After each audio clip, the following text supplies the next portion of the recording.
তার বন্ধুরা, রূপসা কিচেনে অনেক অনেক স্বাগত জানাই। আজকের আমি ডিম সয়াবিন বানাবো, তার জন্য সমস্ত কিছু নিয়ে নিয়েছি। তো ফার্স্ট আমি আলুটাকে ছাড়িয়ে কেটে নেব। তো বন্ধুরা, তোমাদের কার কার ডিম সয়াবিন ভালো লাগে অবশ্যই আমাকে কমেন্ট করবেন। আমার তো খুবই ভালো লাগে। তোমাদের সাথে কথা বলতে বলতে আমার সমস্ত কিছু কাটা হয়ে গেছে। এবার রান্নাঘরে গিয়ে কড়া বসিয়ে কড়াতে জল দিয়ে সয়াবিনটা সিদ্ধ করে নেব। সিদ্ধ করা হয়ে গেছে, এবার আমি সয়াবিনটা নামিয়ে নেব।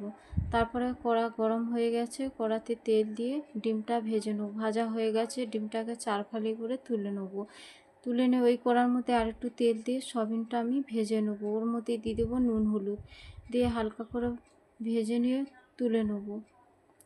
তারপরে তরকারি বসানোর জন্য দিয়ে দেবো তেল পরিমাণ মতন, তারপরে শুকনো লঙ্কা, তেজপাতা, গোটা জিরে, তারপর পেঁয়াজটা হালকা করে ভেজে নেব। ভাজা হয়ে গেছে, এবার ওর মধ্যে দিয়ে দেবো আলু দিয়ে তারপরে আদা রসুন বাটা, পরিমাণ মতো নুন, লঙ্কার গুঁড়ো, জিরে গুঁড়ো, হলুদ গুঁড়ো দিয়ে দেবো। দিয়ে অল্প একটু জল দিয়ে একটু নেড়ে চেড়ে নেবো। তারপরে সয়াবিনটা দিয়ে দেবো, দিয়ে ভালো করে কষিয়ে নেব। তারপরে অল্প একটু চিনি দিয়ে আর একটু নেড়ে ছেড়ে নিয়ে পরিমাণ মতন জল দিয়ে দেবো।